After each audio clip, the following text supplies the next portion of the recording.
ہم نے کبھی یہ سوچا ہے کہ رمضان کو رمضان کیوں کہتے ہیں؟ اگر ہم اس کے معنی پر غور کریں نا، یہ رمضان را میم دعا سے بنا ہے، جس کا علماء لکھتے ہیں کہ اس کا مطلب ہوتا ہے جلنا، جلانا، بھسم کرنا۔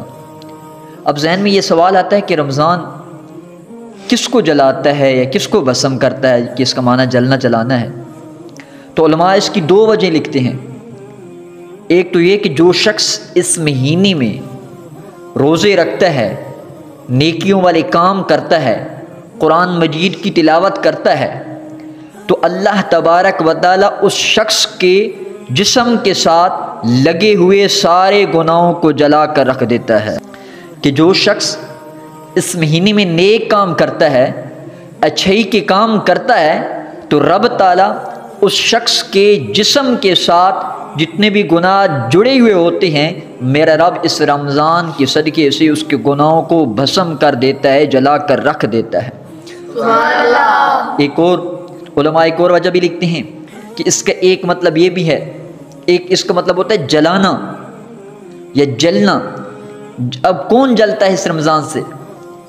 اس رمضان کا مہینہ جب داخل ہوتا ہے نا، رمضان المبارک کا مہینہ، ہاں جی، تو کیا کرتے ہیں لوگ؟ قرآن مجید کی تلاوت شروع کر دیتے ہیں، نمازیوں کی کثرت ہو جاتی ہے مساجد میں، نمازی زیادہ ہونے لگ جاتے ہیں، ہاں جی، مسجدیں آباد ہونے لگ جاتی ہیں، راتوں کو لوگ قیام کرتے ہیں، نماز تراویح ادا کرتے ہیں، قرآن مجید کی تلاوت کرتے ہیں، وہ گناہوں سے بالکل دور ہوتے چلے جاتے ہیں، گناہوں سے وہ دور نکل جاتے ہیں۔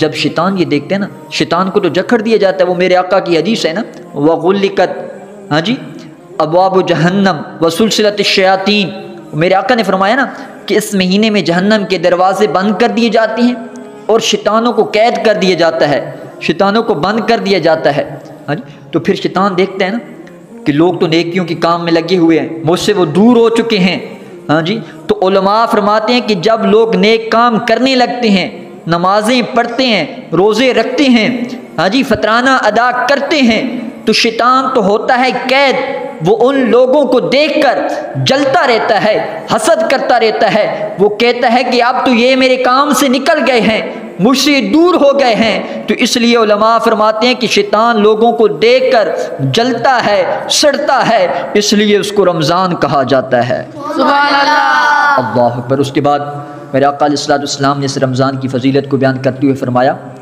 حضرت سلیمان فارسی رضی اللہ تعالی عنہ سے روایت فرماتے ہیں، میرے آقا فرماتے ہیں، یا ایھا الناس قد اذلکم شہر عظیم شہر مبارک، کہ اے لوگو تجھے مبارک ہو، تمہارے پاس برکتوں والا اور رحمتوں والا مہینہ آ پہنچا ہے۔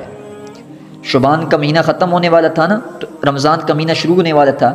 میرے آقا نے آخری خطبہ دیا، میرے آقا فرماتے ہیں، لوگو تجھے مبارک ہو، تمہارے پاس برکتوں والا مہینہ آنے والا ہے، ہاں جی، رحمتوں والا مہینہ آنے والا ہے۔ اس کے بعد میرے آقا فرماتے ہیں، حضرت سلیمان فارسی اس حدیث کو روایت کرتے ہیں، میرے آقا فرماتے ہیں کہ اس مہینے میں اللہ نے روزوں کو فرض کیا ہے اور قیام کو نفل کیا ہے۔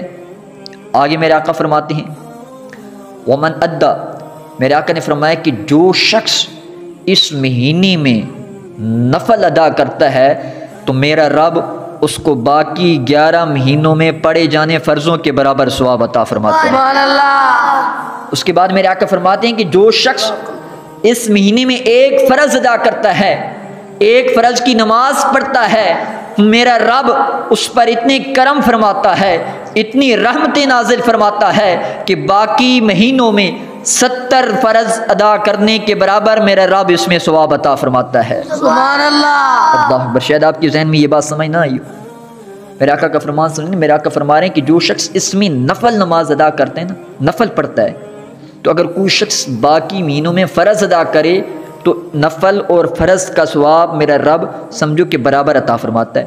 اس کے بعد میرے آقا فرماتے ہیں کہ جو شخص اس مہینے میں فرض ادا کرتے ہیں نا، رمضان کے مہینے میں، اور ایک شخص ہے وہ دوسرے مہینوں میں فرض ادا کرتا ہے، ہاں جی، دوسرے مہینوں میں اگر کوئی شخص 70 فرض ادا کرے اور اس مہینے میں ایک فرض ادا کرے تو میرے آقا فرما رہے ہیں کہ ان دونوں کا ثواب برابر ہے۔ سبحان اللہ۔ سبحان اللہ۔ تو یہ مہینہ بڑی برکتوں والا مہینہ ہے، بڑی رحمتوں والا مہینہ ہے، اللہ نے اس کو بڑی فضیلت عطا فرمائی ہے۔ اور بھی کی حدیثیں ہیں میرے آقا علیہ الصلوۃ والسلام، میرے آقا علیہ الصلوۃ والسلام فرماتے ہیں کہ جب یہ مہینہ شروع ہونے لگتا ہے نا تو اللہ تبارک و تعالی حضرت جبریل امین سے فرماتے ہیں اے جبریل جاؤ زمین پر یہ ندا کر دو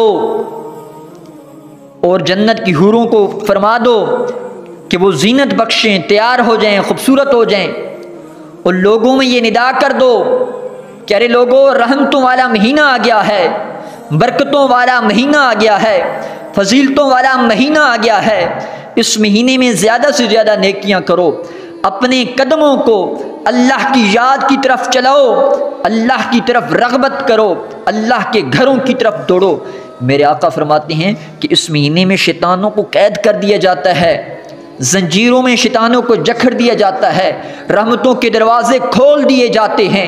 ایک ندا کرنے والا آ کر ندا کرتا ہے ارے لوگو اللہ کی رحمت کے دروازے کھلے ہیں، تم اللہ کی رحمت سے مانگنے والے تو آؤ، اللہ کی رحمت پر اپنے ہاتھ پھیلانے والے تو بنو۔